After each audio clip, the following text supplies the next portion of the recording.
A slight clinking behind me made me turn my head. 6 black men advanced in a file, toiling up the path. They walked erect and slow, balancing small baskets of earth on their heads, and the clink kept time with their footsteps. I could see every rib, the joints of their limbs like knots in a rope. Each had an iron collar on his neck, and all were connected together with a chain whose bite swung between them, rhythmically clinking. All their meagre breasts panted together. The violently dilated nostrils quivered. The eyes stared stonily uphill. They passed me within 6 inches without a glance, with that complete death-like indifference of unhappy savages. Behind this raw matter, one of the reclaimed, the product of the new forces at work, strolled despondently, carrying a rifle by its middle. He had a uniform jacket with one button off. A single white man on the path hoisted his weapon to his shoulder with alacrity. This was simple prudence, white men being so much alike at a distance that he could not tell who I might be. He was speedily reassured, and with a large white rascally grin and a glance at his charge, seemed to take me into partnership in his exalted trust. After all, I was also part of the great cause of these high and just proceedings. Hello, I'm Keith Hockton. That, of course, is Joseph Conrad writing in The Heart of Darkness, which he wrote in 1899. And he sat down to write that 9 years after he himself had actually visited the Congo Free State as a merchant seaman, captaining a steamer, the King of the Belgians, up the Congo deep into its interior, just as Marlowe would have done in Heart of Darkness. And Marlowe is describing the experiences that Conrad himself definitely had. You know, he saw scenes like that, taking the steamer upriver to meet the mysterious and enigmatic and charismatic Mr. Kurtz. And what he's seeing, of course, is the chain gang of porters escorted by an armed African officer building the railway that will effectively facilitate King Leopold II's control of this vast new expanse of the Congo that he's just been given at a conference in Berlin where no Africans were actually in attendance. And Conrad, when he went to the Congo initially, was a true believer. He trusted the philanthropic intentions of Leopold II. But by the time he left, he had a very, very different perspective. And the last line of that passage that I read, I was also a part of the great cause of these high and just proceedings. I mean, a deep and painful sense of irony there, no? And today's episode, folks, it's a dark one, I have to say. We're going to walk straight into what was the nightmare, into the brutal, cold reality of the Congo Free State under the regime of King Leopold II. What follows in this podcast isn't easy.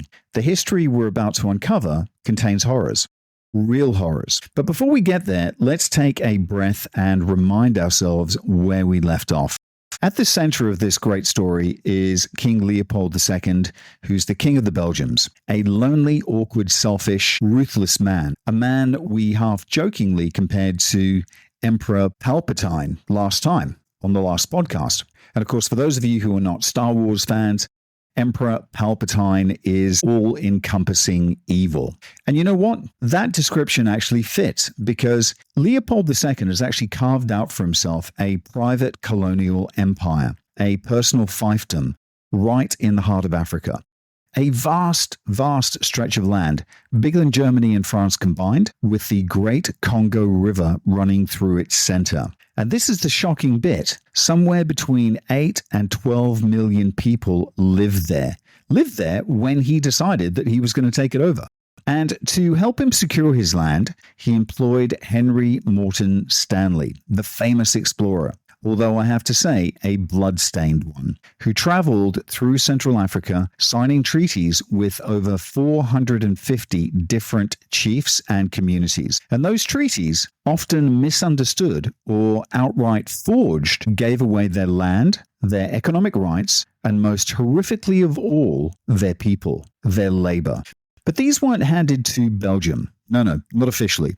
They were given to an entity called the International Association of the Congo, a grand name. And of course, it sounded noble. It sounded neutral, global even, but it was all a front, a smokescreen, because behind it was Leopold, and it would become the Congo Free State, a state in name only, ruled not by a government, but by one man. And it was all set up in 1885.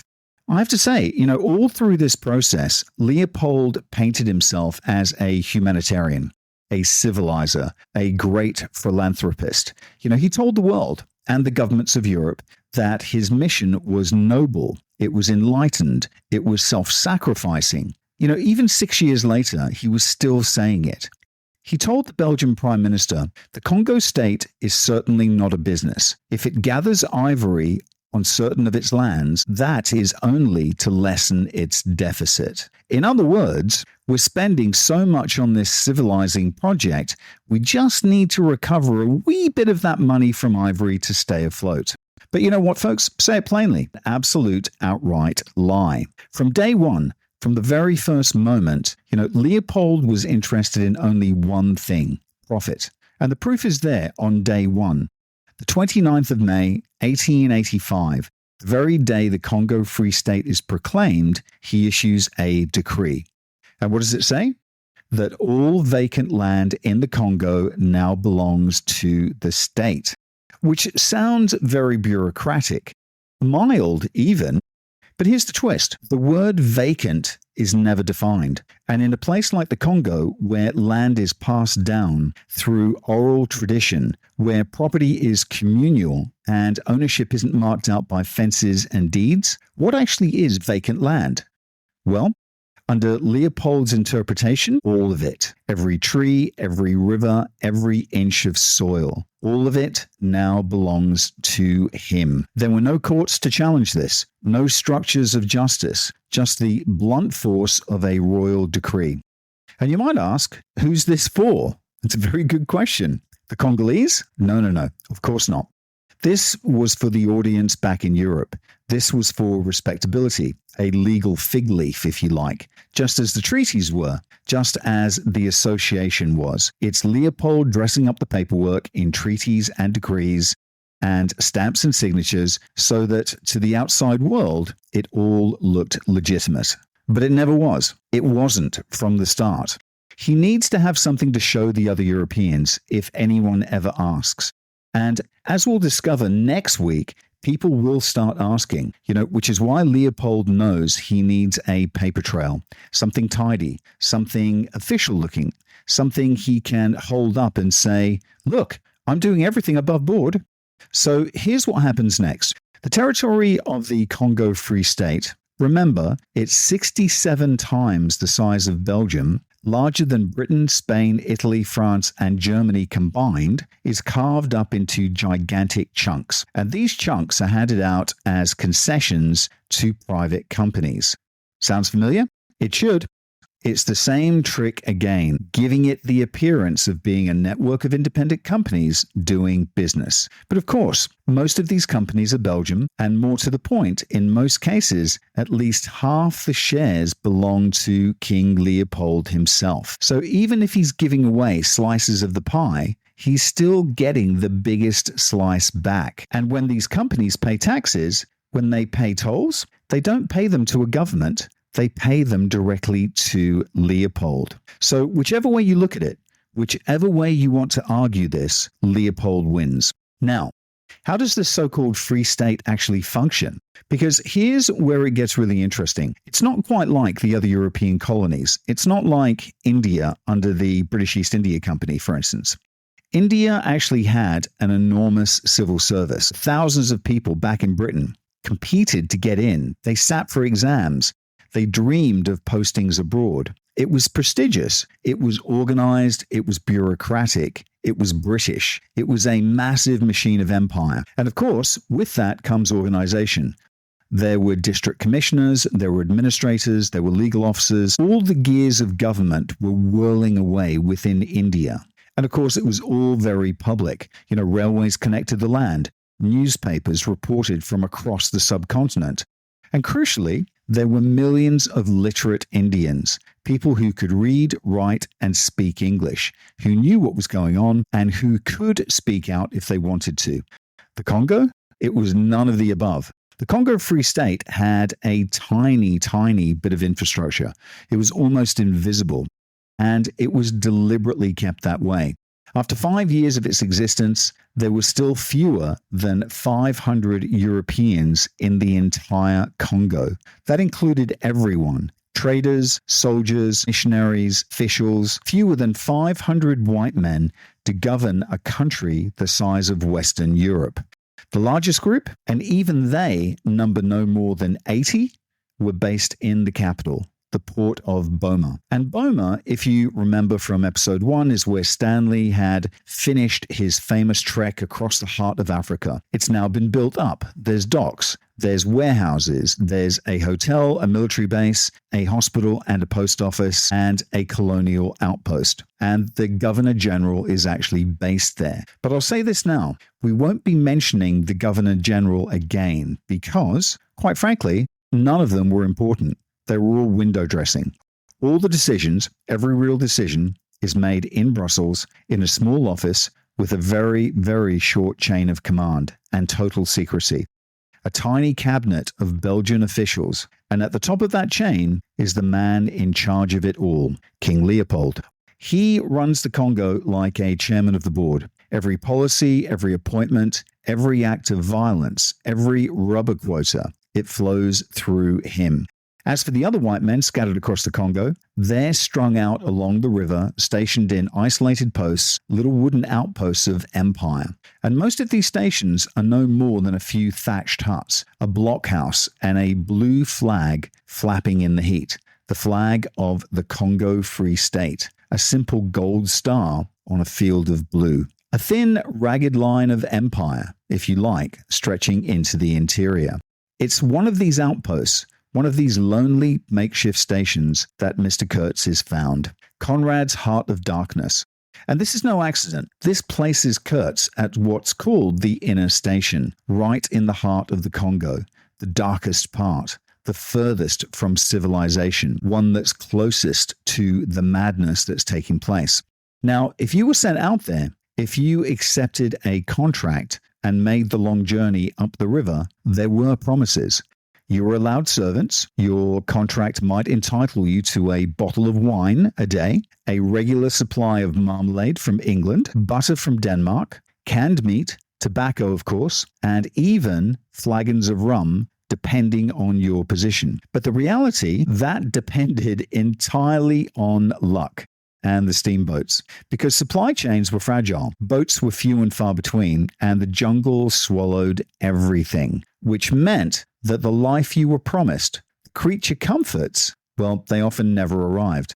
Almost all the white men that went to the Congo went alone. Very few brought their wives. It was just too far too dangerous, and too unknown. And instead, many of them ended up taking up with local women. And those men, it's also worth pointing out, were not, for the most part, Belgian.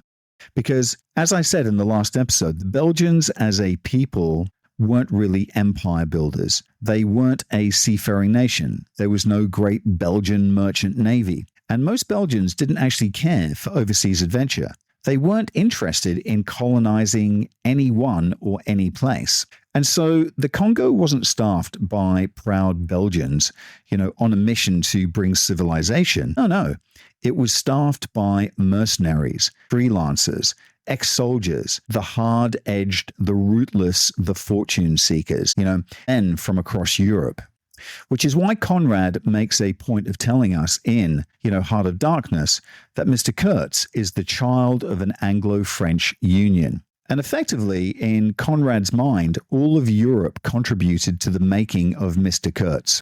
So Kurtz is not a Belgian because the Congo Free State wasn't run by Belgium. It was run in the name of Belgium. But in reality, it was an international patchwork of hired guns, all working for Leopold's private fiefdom. And one group in particular is overrepresented among them, ex-military men. And that, of course, tells its own story. Because these men brought two things with them that gave them power, two things that allowed a handful of Europeans to dominate millions and millions of Africans. And the first thing, the modern Maxim gun. Invented in 1884, the very same year Stanley was completing those 450 treaties, the Maxim was the world's first automatic machine gun, a devastating weapon, repeating fire, brutally efficient. So that's the first thing. The second thing is modern medicine. Because for centuries, the Congo had been a death sentence for Europeans. The heat, the humidity, but above all, the disease. And the biggest killer of them all, malaria and yellow fever. But of course, that started to change.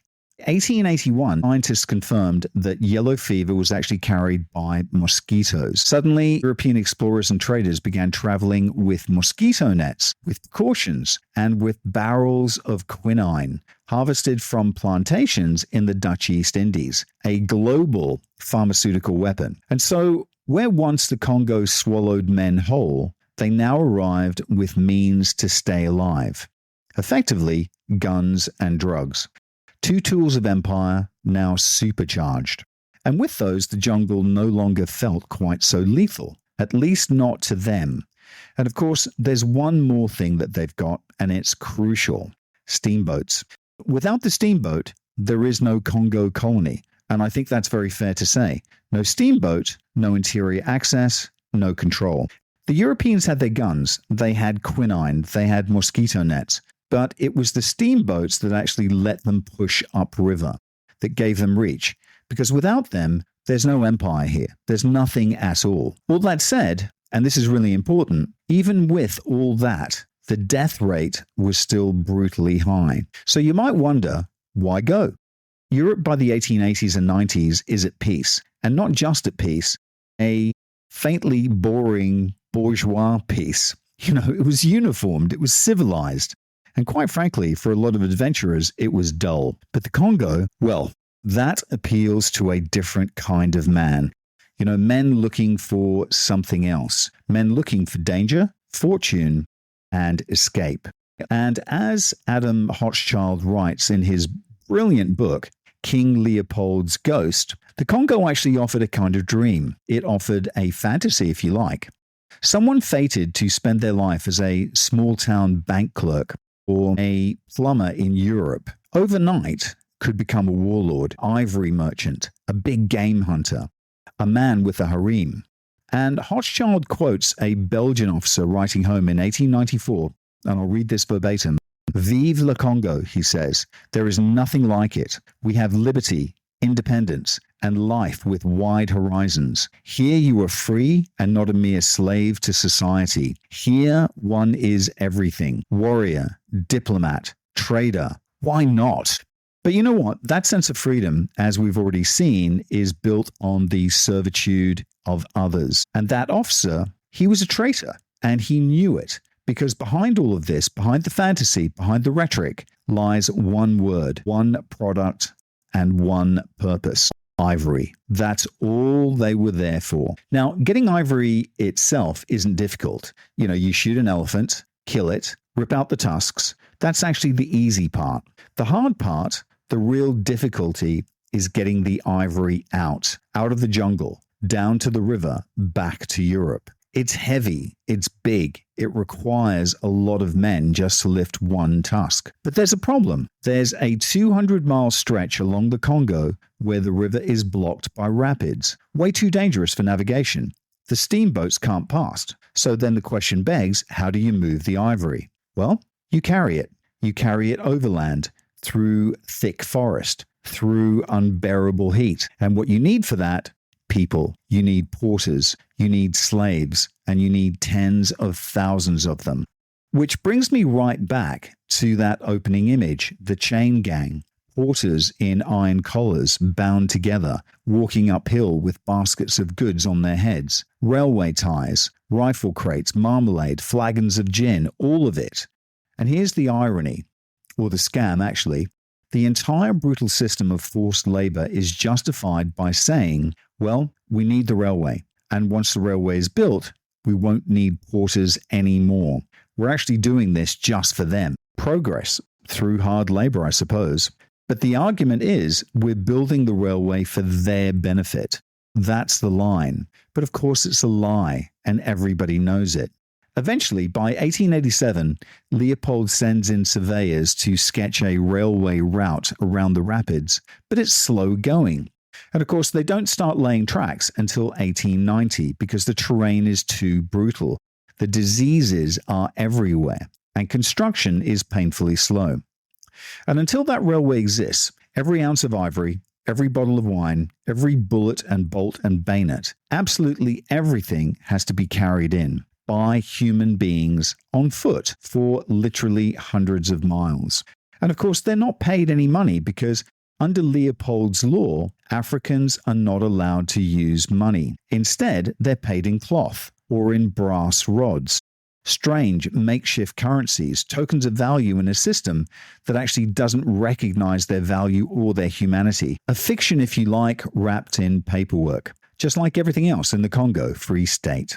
But the truth is, we don't need to rely on fiction to understand how people were treated in the Congo Free State. The memoirs of those who were actually there, the officials themselves, provide all the evidence that we need. One such official writes, and this is a direct quote, "A file of poor black devils chained by the neck carried my trunks and boxes towards the dock. There were hundreds of them, trembling and fearful, the overseer walking beside them with his whip, searching for each stocky, broad-backed fellow. Many of them were no more than skeletons, dried up like mummies, their skin worn thin, deeply scarred, and covered with suppurating wounds." He adds, "No matter, they were all up to the job." You know, that kind of casual cruelty passed off with a shrug and a wink tells us absolutely everything that we need to know. 2 years later, in 1896, a Belgian visited the Congo, and what he saw was no better. His report describes how everywhere they went, they encountered porters, black, miserable men clothed only in filthy loincloths, frizzy-haired and bareheaded, staggering under heavy loads. He wrote that they moved back and forth by the thousand, requisitioned by the state, turned over by chiefs who functioned as slave brokers and who often stole their wages.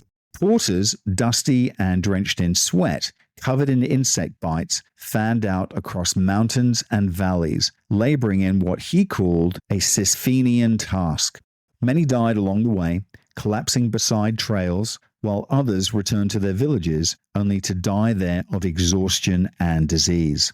It's really not a flattering picture of Leopold's so-called civilizing mission, but even that grim portrayal doesn't yet touch the darkest corners of the regime, because that Free State official I mentioned earlier, the one who spoke of the overseer with the whip, was actually referring to the Shikot, and the Shikot would become, more than anything else, the defining symbol of Leopold's Congo.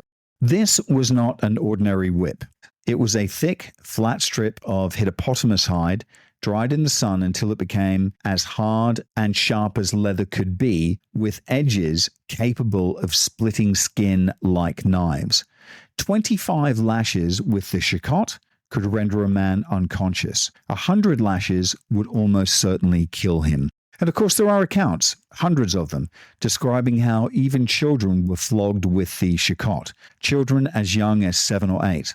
One Belgian magistrate, Stanislas Lefranc, recalled arriving in a town and witnessing a group of young servant boys who had quite innocently laughed in the presence of a European official.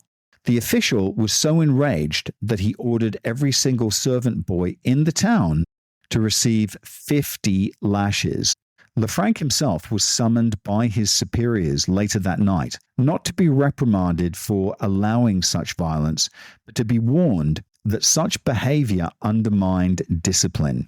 The use of the Shikot was so commonplace that it became embedded in the daily rhythm of the Congo Free State.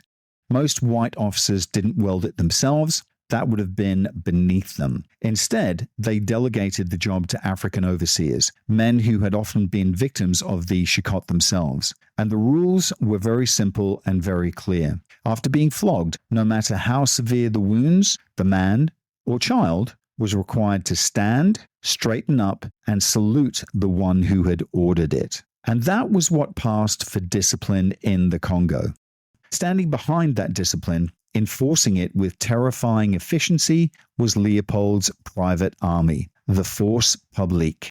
By the mid-1890s, the Force Publique numbered close to 19,000 men, making it the largest military force in Central Africa. But this was no national army. This was a private militia, accountable to only one man, the king himself. A small cadre of white officers oversaw thousands of African soldiers. They armed and trained them, and they were loyal to the chain of command that flowed not from a parliament or a constitution, but from the whims of a man who styled himself as both monarch and merchant. And that army would soon become the main instrument of terror, the enforcers of quotas, the punishers of resistance, the silent footfall, if you like, behind one of the darkest chapters in colonial history. The officers of the Force Publique were mostly Belgian. There's truth in that. The men that they commanded, however, the foot soldiers, were at first mercenaries drawn from the outside, and some of them actually came from West Africa, but others came from as far as Zanzibar. But over time, that began to change. These outsiders were gradually replaced by conscripts drawn from within the Congo itself, men who understood the men that they were in charge of. And I say conscripts, but that word is actually misleading by itself, because what we're actually talking about here, folks, by almost any measure, is slavery. Belgian archives are actually full of quiet, damning details.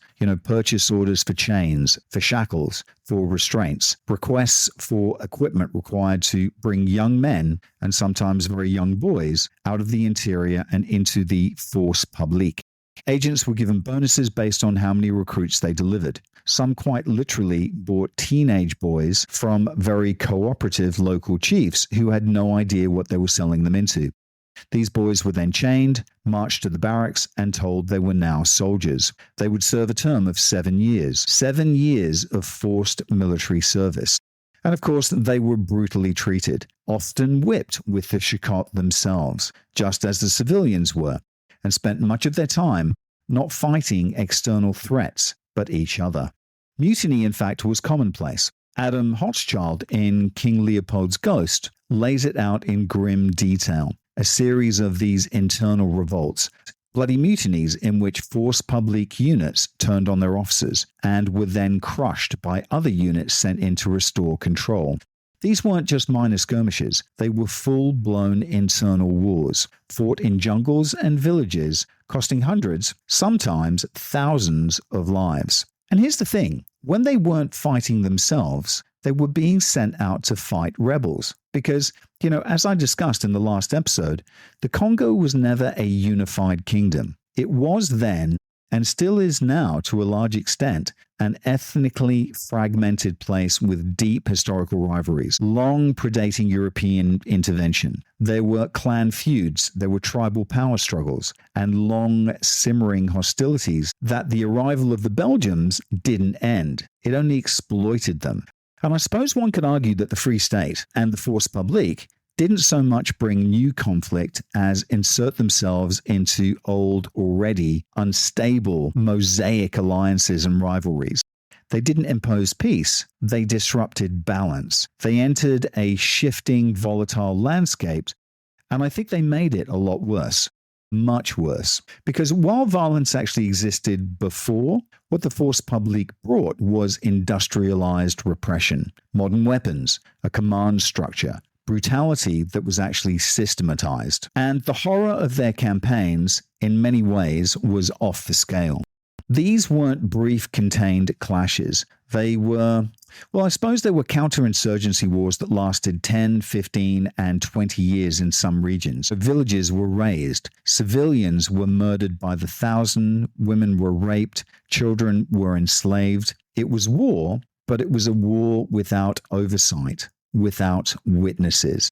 Which is why when Francis Ford Coppola, adapted Heart of Darkness into Apocalypse Now, the parallel made perfect sense.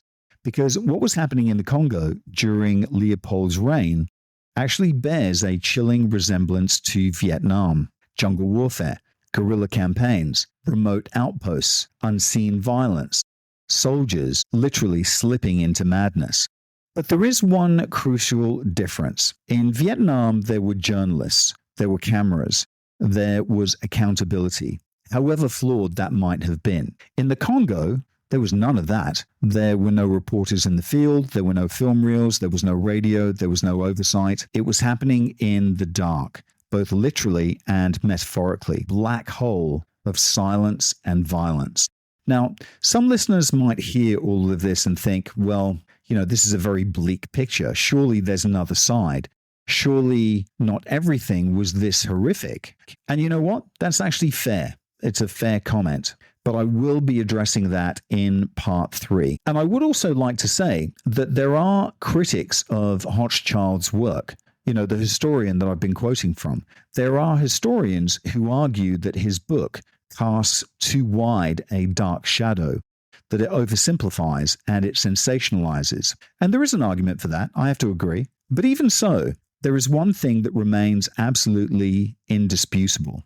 Leopold promised a civilizing mission, and yet there is almost no real evidence of that mission being carried out whatsoever. There were no state-funded schools for African children. None. There were a handful of missionary foundations, yes, but no effort. Not even the pretense of building an educational system for the people that he was claiming to uplift.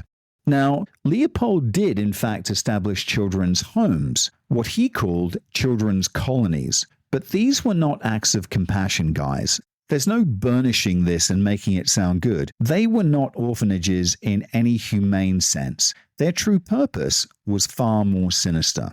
Officially, they were described as shelters for children whose parents had died or disappeared. But more often than not, the children placed in these homes were the survivors of counterinsurgency operations, the aftermaths of villages burned, parents executed, communities shattered. These children were rounded up, often in hideous forced marches, and then brought into these colonies. And the marches themselves were absolutely lethal. A third of the children they took, it's estimated, would die en route from exhaustion, starvation, and disease. And those who survived were placed in these institutions where discipline was forced, not through care or education or hope, but by chains and the shikot. These were training camps in all but name. And of those children who entered, half of them would die within those walls. If you lived, you graduated, not into a better life, but into the ranks of the force publique. And so the horrible cycle just continues. Trauma begetting trauma, the victims of violence becoming its future enforcers, which naturally leads to the question, how did the people organizing this, the officers, the officials, the white men on the ground, how did they feel about it? And the answer, as hard as it is to bear, is that many of them actually just felt fine. Some, in fact, boasted about what they did.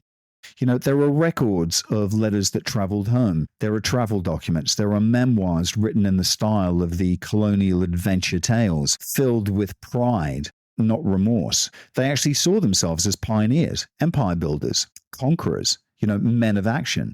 Of course, there were some men that didn't feel that way, and I will come to them. And I'll talk, for instance, about Joseph Conrad, who did not remain silent. Conrad's novel was not just a literary masterpiece, but a psychological wound, a reckoning, a scream. When Conrad returned from the Congo, he actually wrote letters to his friends and relatives saying that no one would speak to him, that he was avoided, he was shunned, he was regarded with deep suspicion. He felt the hatred and the isolation. And the most obvious explanation is that he let his disgust show. He failed to play his part. He wasn't one of them anymore, and they knew it. Because Conrad came out of that journey deeply traumatized. He returned to London and he couldn't speak of what he'd seen, not directly. So instead, he wrote. He wrote his novel. He wrote Heart of Darkness. But even if he wasn't the only one to feel it, he was one of the few who expressed it. Of course, there were others. There was Magistrate Lefranc, whom I mentioned earlier, who was appalled, by the flogging of the young boys, and he tried to stop it. But of course, he was immediately rebuked by his superiors, not because it was wrong, because it undermined discipline. And I think that too, folks, tells you a lot. Now, To step back for a moment, it's easy to be shocked, to reel at the horror of it all and to say, how could anyone actually justify this? But if you look at history, this kind of behavior, this brutal logic, it's actually not unique. It repeats itself again and again. You know, we've seen it in the conquest of Mexico. We've seen it in other empires in other centuries. And always, alongside the atrocities, there have been voices of conscience, Spanish priests, missionaries, eyewitnesses who spoke out. And we will come to them next week, in fact, because there were people who opposed King Leopold that I want to talk about. People who actually bore witness. People who wrote, who testified, who helped ignite the campaign that would eventually tear away the plaster. And many of them were missionaries, not agents of the Belgian state, but outsiders. Actually, often British, sometimes Swedish, who happened to be in the Congo and who could not stay silent about what they saw. But the military officers, the ones on the payroll, many of them felt no such conflict whatsoever. Quite the opposite, in fact. And let's just take a quick break, and we'll be back in a second with part 2. Altadomus is your one-stop shop for your Malaysia My Second Home visa. But they are much, much more than that. When you sign up with Altadomus, you become part of a larger community. A community that actually cares about you and your family in Malaysia. And that's important when you move to a new home. For more information, go talk to TG or WhatsApp him on +60 12 49 37 270 or visit their website penangmyhome.com. And we're back. There are countless accounts of soldiers who relished the life in the Congo and the life that the Congo gave them. They described it in letters as brilliant, as freedom. They said you could do what you liked, be who you wanted. I'll quote directly here. It's much better than Europe, one officer wrote. Here you can be a big man, a king, a warlord. Do whatever you want to whoever you want. And in Leopold's Congo, tragically, terrifyingly, that was true. I think the truth is that most of the Europeans who came to the Congo, and remember, there were never more than 500 at any one time, they didn't wrestle much with their conscience at all. Because by and large, if you went, and if you stayed longer than a few weeks, you'd signed up to the project. You drank the Kool-Aid. You know, whether you liked it or not, you became part of the system. And if you didn't like it, well, then you left. There were always reasons to get out. But if you stayed, you became desensitized very, very quickly. That's not unique to the Congo. I think it's rather like asking how the SS officers justified what they were doing in the Soviet Union in 1941. And I think the answer is that human beings are extraordinarily adaptable. They find ways of coping, of rationalizing, of justifying the unjustifiable. It's not a mystery, it's a pattern. And it happens again and again. And look, that's not just my bleak view of human nature. That's simply history. And I think what has always struck me, reading these accounts, it's not just the brutality, but the ease with which it was accepted. Belgium was not an empire-minded nation. It wasn't full of imperial dreamers or national glory hunters. And yet, very few of the Belgian officers in the Congo appear to have had any qualms about what they were doing. You could argue, as many of them have, that what existed here was a combination of imperial entitlement and a deeply entrenched racist society. The officers definitely did not see Africans as people like they saw themselves.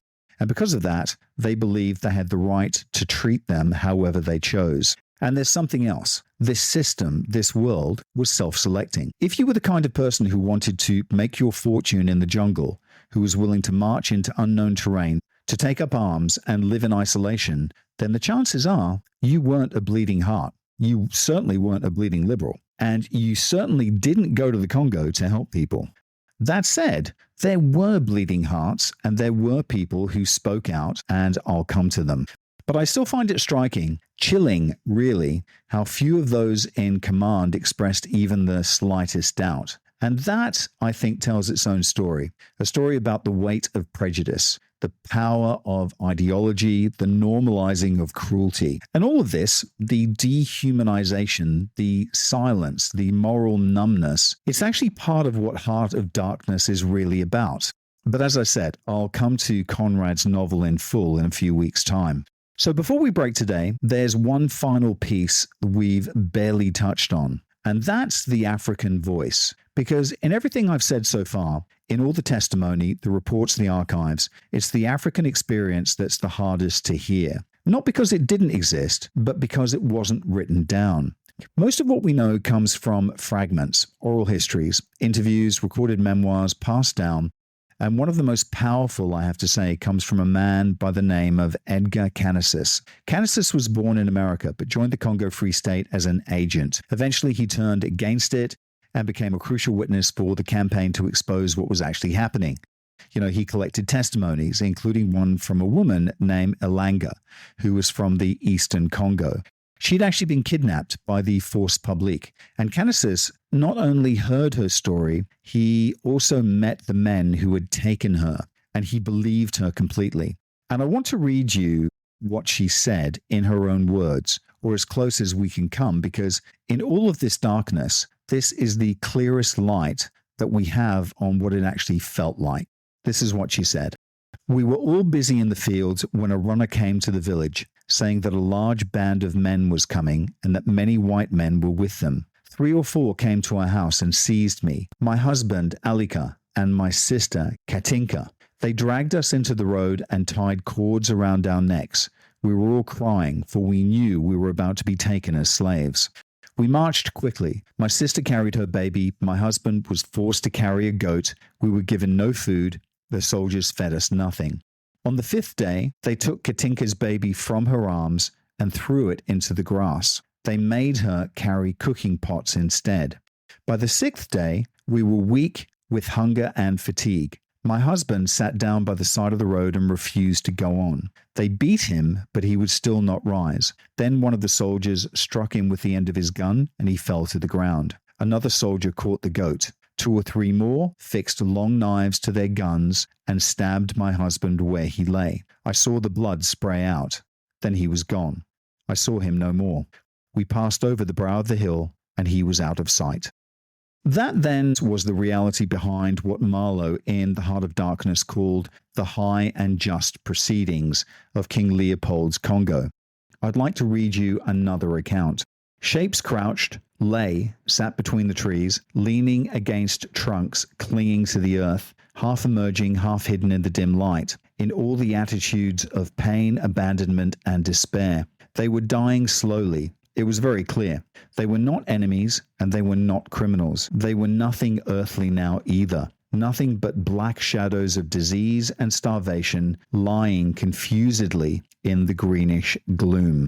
And guys, these are the workers. These are men that had been brought from across the African coast under contracts that were legal in name only, marched inland to build the railway, fed on unfamiliar food, exposed to alien diseases, dropped into a foreign climate with little more than the clothes on their backs. And when they sickened, when they weakened, they were of no use, and they were simply left or allowed to crawl into the forest to rest and to die.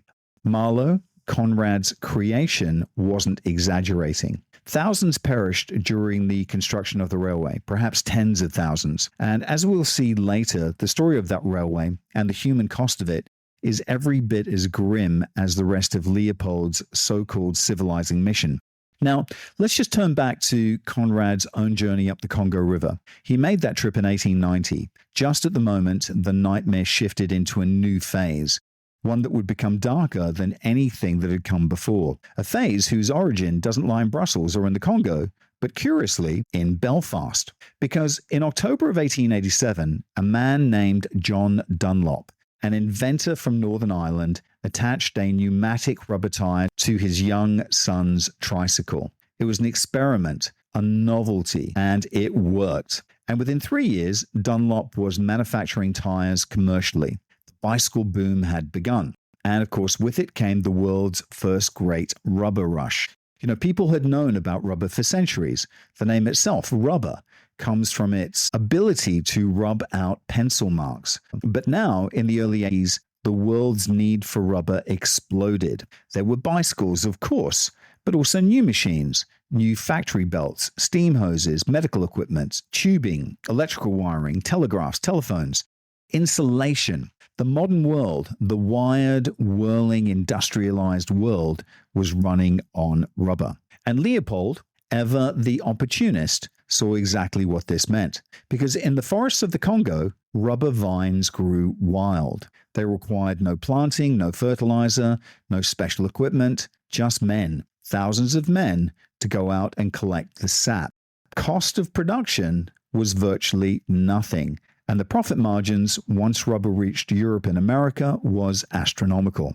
But of course, there was a catch. Wild rubber was slow to gather and physically demanding to extract. And Leopold knew he had only a limited window because across the globe, investors were already planting rubber trees in Asia, in Brazil, in Ceylon, in Java.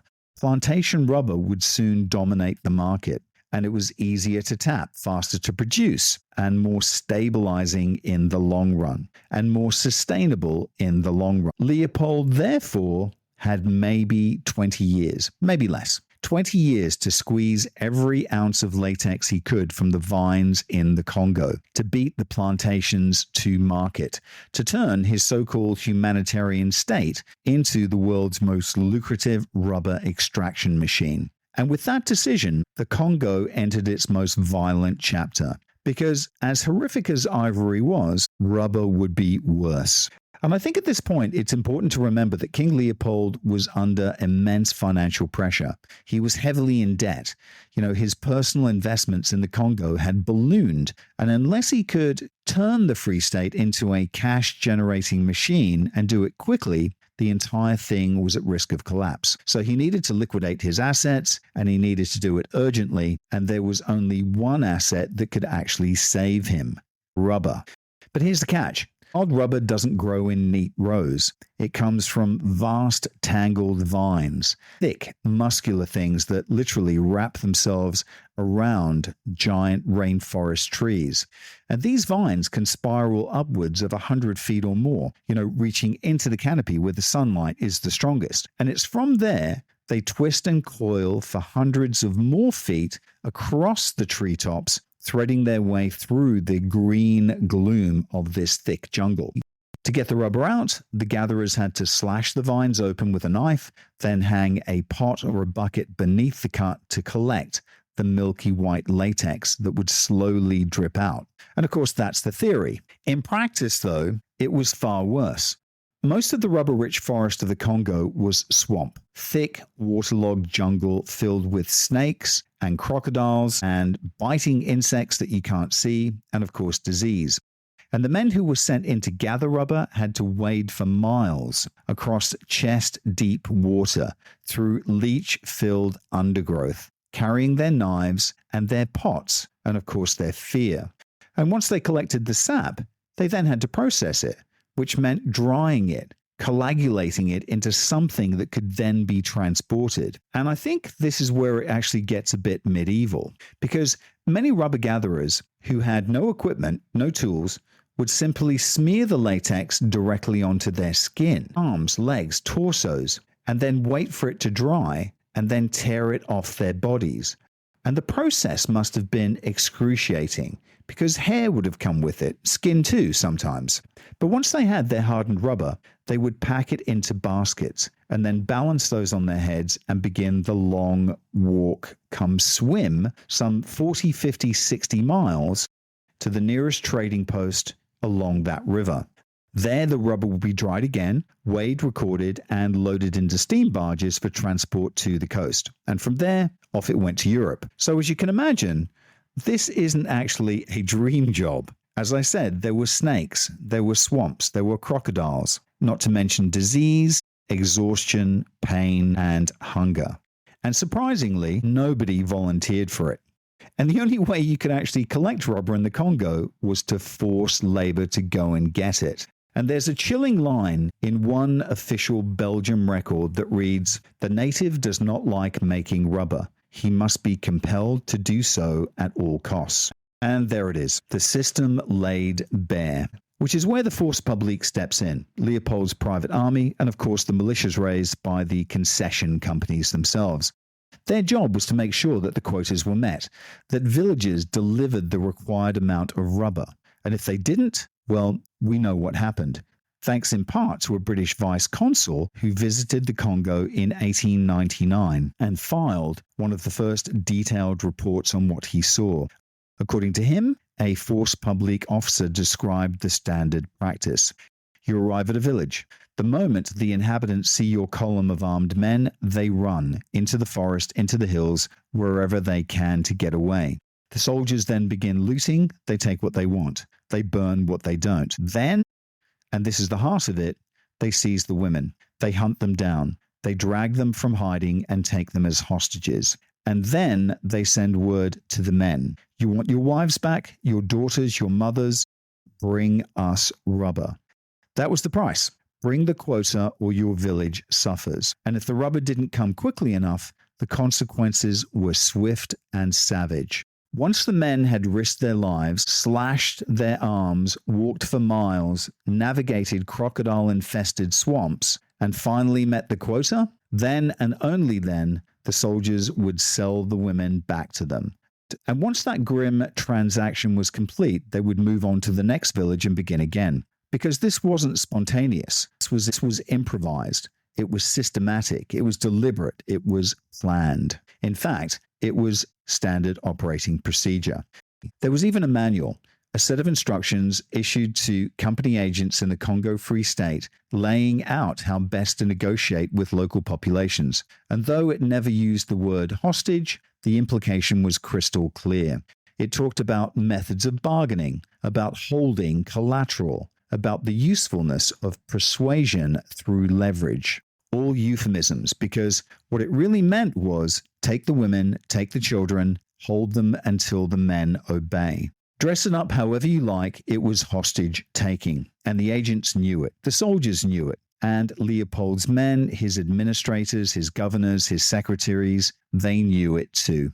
But look, they were careful. The language in the manual was intentionally soft, sanitized, non-alarming, because they knew too that if the wrong person ever got hold of that manual, if the manual ever fell into foreign hands, it would be very difficult to explain. And this is something human beings do, of course, across history. They reach for legalistic language to soften the cruelty of what they're doing. They instinctively mask horror with procedure. And of course, the Nazi bureaucracy would one day do the same. But there is a key difference, I think. And I think it's worthwhile pointing that out. Because King Leopold was not just organizing the system of forced labor and terror, he was also still claiming to be a humanitarian. That's the part that truly astonishes me. Even as he sent his private army to seize hostages, even as people were flogged, mutilated, starved, Leopold was presenting himself to the world as a civilizer, a benevolent monarch, bringing light to the heart of that darkness. He had to square that circle, and the only way to do it was to create a world where you could say one thing and then do another, where language became a tool not of truth, but of concealment. And so the quotas were set, 4 kilograms of rubber per person every 2 weeks. If a village met the target, they might get their loved ones back. But then I wondered, well, how were the local chiefs compensated? And I found out that was really varied. Some were paid in beads, some in salt, some were bribed with favors, but others, and we actually know this from the records, were paid with people. In 1901, a chief told a Belgian official that he'd received a payment of 6 women and 2 men. When asked what he was supposed to do with them, he was told by the Belgian official, and I quote, "You can eat them, kill them, or use them as slaves, as you like." I mean, eat them? Seriously? I then wondered, if that statement was literal, or was the Belgian mocking him? And you know what? It's actually difficult to say, because cannibalism was not entirely unknown in parts of the Congo. But just as likely, this may have been a case of European projection, or even fabrication. We'll never know for certain. But it tells us something either way. either about the brutality of the system or about the way Europeans described it to justify their own actions. In some parts of the Congo, the state operated like a full-blown police state. Villages were required to produce rubber, and if they were needed for labor, then they had to obtain written permits to leave. Movement was restricted. Surveillance was constant. And in several regions, workers were actually issued numbered metal tags worn around their neck like dog tags, or more precisely, like slave collars, because that's what they were. These were not workers. This was not employment. This was slavery. And we're not talking about isolated projects either. We're talking about an entire country, 67 times the size of Belgium. Vast regions subjected to this system. And one of the largest concession companies operating in the Congo was the Anglo-Belgian Indian Rubber Company, or ABIR, which was actually founded in 1896. And according to their account books, which remarkably still survive today, the company listed over 47,000 Congolese workers engaged in rubber collection. And I use the word workers cautiously and in heavy quotation marks because, of course, these people were not employees in any meaningful sense. What's striking, though, is that even in a system of such staggering cruelty, there remained an almost obsessive commitment to the appearance of legality. These companies, ABIR included, still kept meticulous records. They still filed paperwork. They still issued instructions and gave signed receipts. And I then wondered why. The answer is because they remained addicted to the rituals of legal paraphernalia. They wanted to believe that what they were doing wasn't simply naked exploitation, but sound business practice. It was, in their eyes, commerce, not conquest. And that's important. And what about that word, Anglo? It is slightly misleading by this point. It had become, like the Congo itself, an enterprise tied directly to Leopold's empire. But now we come to what is, for many, the single most notorious aspect of life in the Congo. The one I think many listeners may have heard of, even if they know little else about the era. The severed hands. And my guide here is actually an American missionary named William Shepherd, one of the many missionaries who became, I suppose, reluctant witnesses to Leopold's horrors. In 1899, Shepherd was actually based in a region called Kasai in the southern Congo. It was a place ravaged by conflict, with villages caught between Free State loyalists and local rebels. And Shepherd, like others, ventured deep into the forest. And what he found actually horrified him.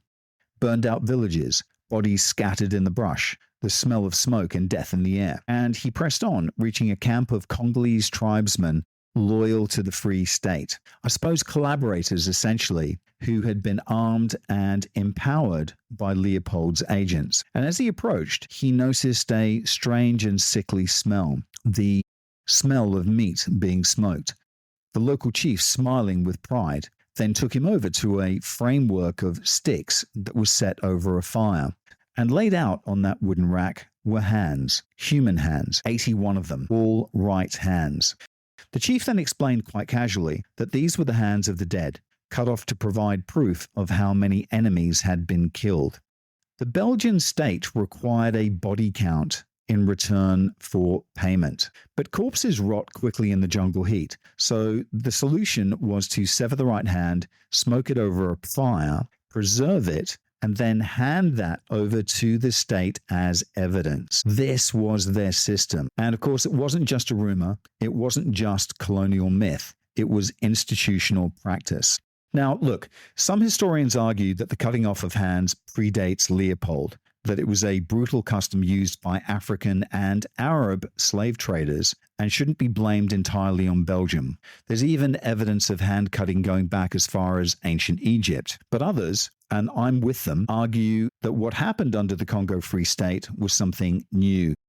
Because here, the severing of hands became bureaucratized, it became systemized, it became industrialized. No longer a sporadic punishment, it was now policy. It was part of the paperwork. It was a metric. In fact, one of the most persistent conceptions is that the hands were always taken from the living. People think of the famous photos, men, women, children with their limbs amputated, and they assume that the hands were hacked off as a punishment. And in some cases, yes, they were. But according to David van Riesbroek and his sweeping history, Congo, the majority of hands were actually taken from corpses, yes, not from the living. Still, the horrors remain, because the act itself, mutilating the dead for administrative convenience, I think speaks volumes. There's a story that when the first public outrage broke in Europe over the policy of hand severing, Leopold was furious, but not because of the violence, rather because of the bad optics. He is said to have snapped, cut off the rest of them, but not the hands. The hands are the one thing I need to collect rubber. In that grotesque joke, if indeed he actually said it, we hear the full depth of his cynicism. What seems to have happened is that over time, collecting hands became almost an end to itself, if you like, a symbol of diligence. Officers would return from patrol and present hands to their superiors as if to say, look, I've done my job, here's my proof. And in many cases, they were rewarded. There is also credible evidence that the force publique officers were paid bonuses based on the number of hands that they actually submitted, just like scalp hunting in the American West. The state had made murder into a numbers game. And in the Congo, the only currency that counted was rubber and hands. And I think it's fair to say also that really, at this stage morally, the heart of darkness, it's not just a metaphor, but it's an actuality. This is where the abstractions end and the sheer weight of human suffering becomes impossible to ignore. And I suspect that for some listeners, especially the more sensitive ones, they've probably already tuned out. And to be honest, I wouldn't blame you. This was very hard to research and very hard to dim down, if you like.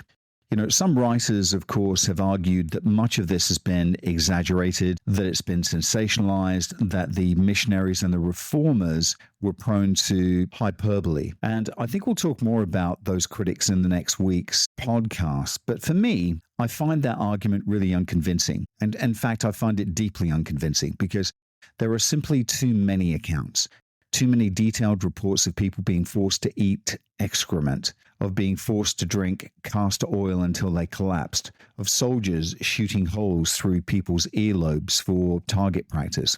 There are too many testimonies, far too many different places for it all to be fiction. And I think crucially, many of the reports aren't coming from enemies of the regime. They're actually coming from people who went in as believers, like Conrad as a prime example. Or from missionaries, many of whom initially thought that Leopold had opened the door for them to spread the light of Christ into the heart of Africa.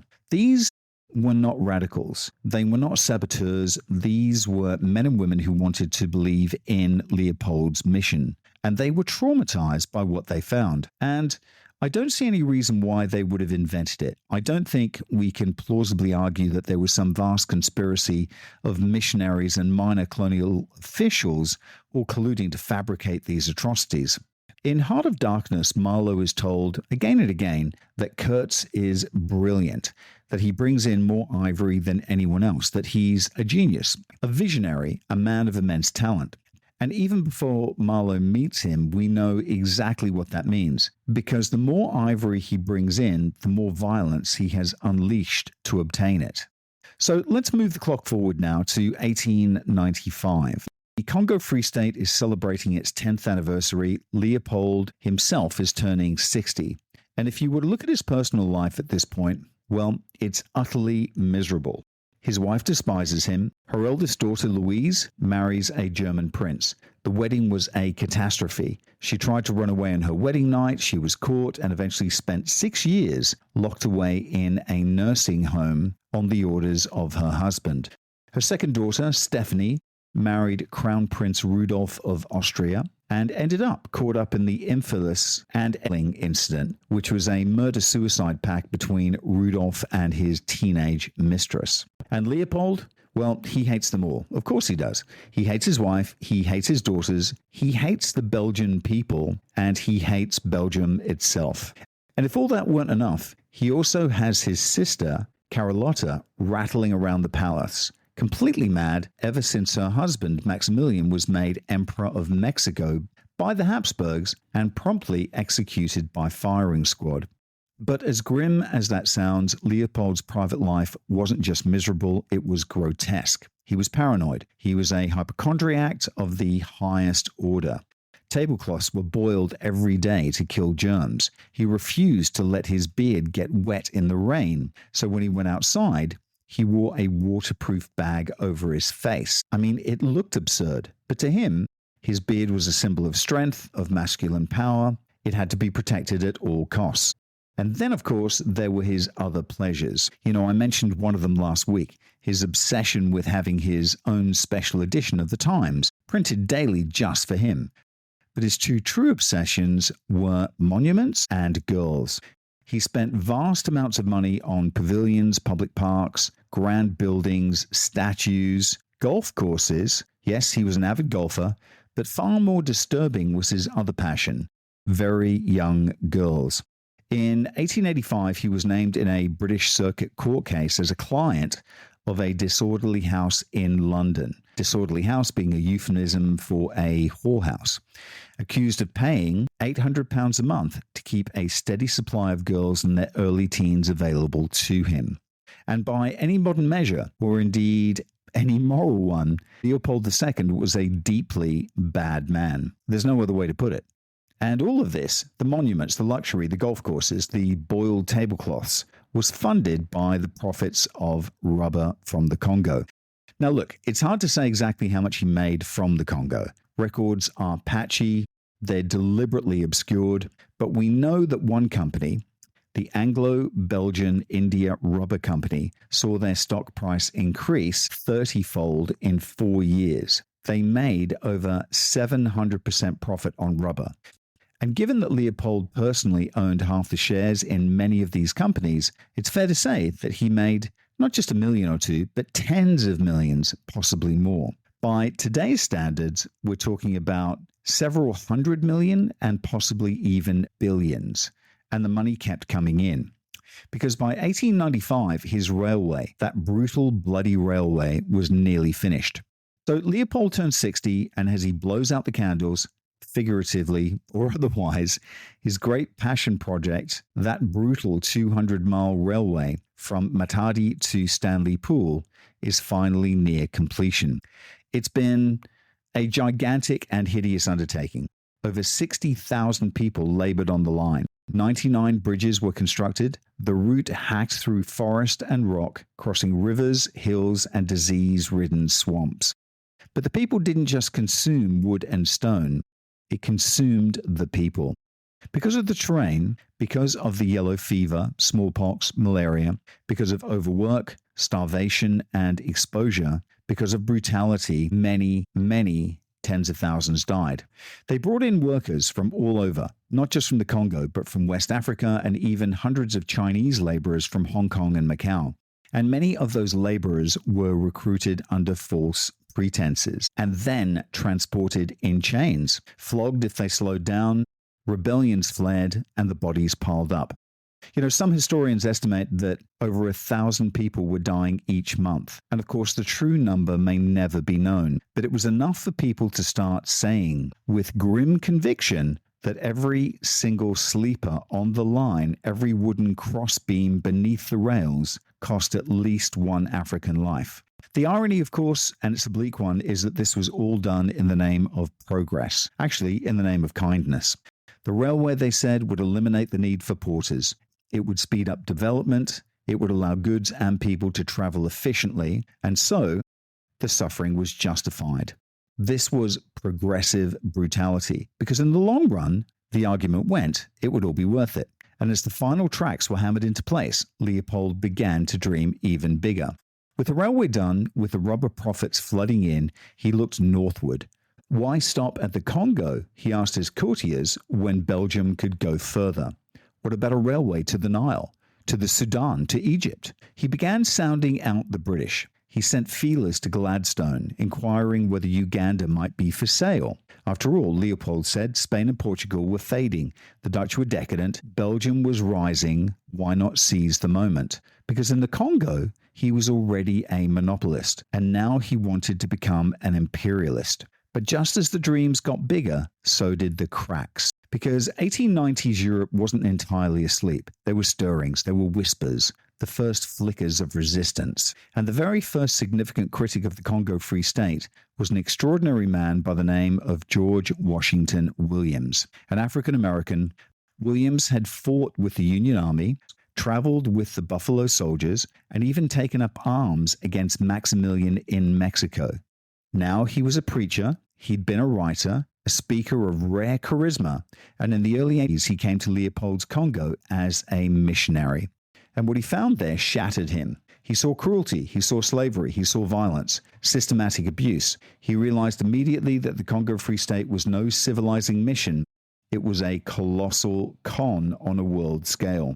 And when he returned, he published an open letter to Leopold II, a remarkable document that deserves to be read in full if you can find it.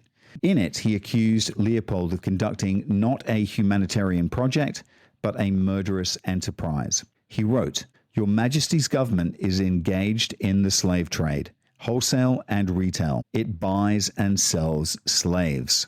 This is where the first use of the phrase crimes against humanity was actually used.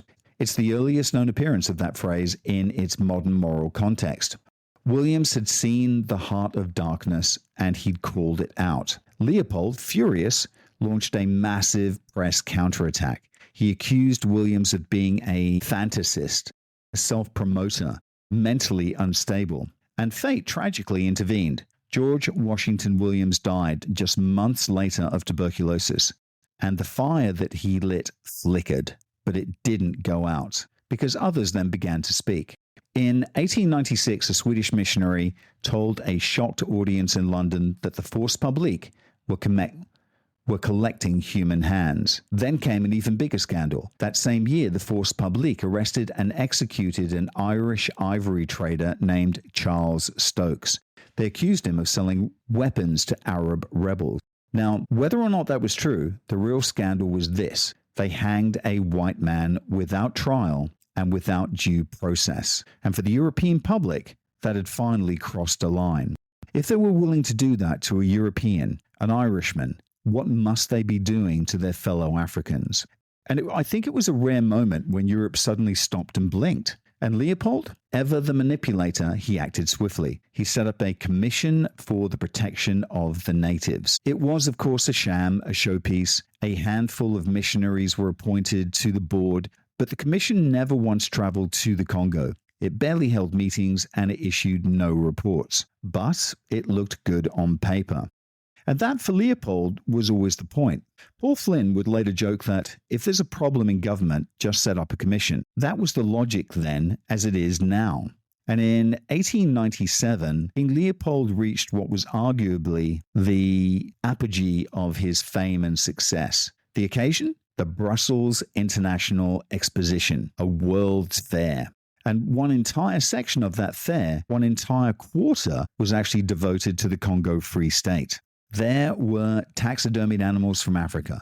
There was coffee, there was chocolate, there was tobacco, ivory ornaments, wood carvings, objects of every kind. But then the centerpiece, the main attraction, was something far more shocking to modern eyes. There were 267 human beings, real Congolese men, women, and children, housed in specially constructed villages, exhibited to the crowds like animals in a zoo. There was even a sign. It said, "The blacks are fed by the organizing committee." Apparently, visitors had taken to throwing sweets at these people, like you might to, trained seals. But it made them sick, so the organizers had to intervene. It sounds grotesque now. It must have been grotesque then. 1 million people attended the Brussels Exposition in 1897, and we have no indication at all that any of them thought it was anything but wonderful. A newspaper bidding farewell to the Congolese as they were shipped back home wrote, "Like the shield of Jupiter protects them. May we always thus show the world an example of humanity." The smugness is nauseating. The righteous self-satisfaction is off the scale. But apparently everything appeared to be going perfectly. Until As it always does, someone started asking questions. And it was around this time, folks, that a young man, a junior clerk on the docks in Antwerp, began to wonder what was going on. His actual job was to oversee the unloading of cargo. And one day he noticed something very odd. Day after day, ships arrived packed with ivory and rubber. But when he checked the books, the profits didn't match. Something was off. There was no record of these huge hauls in the company accounts.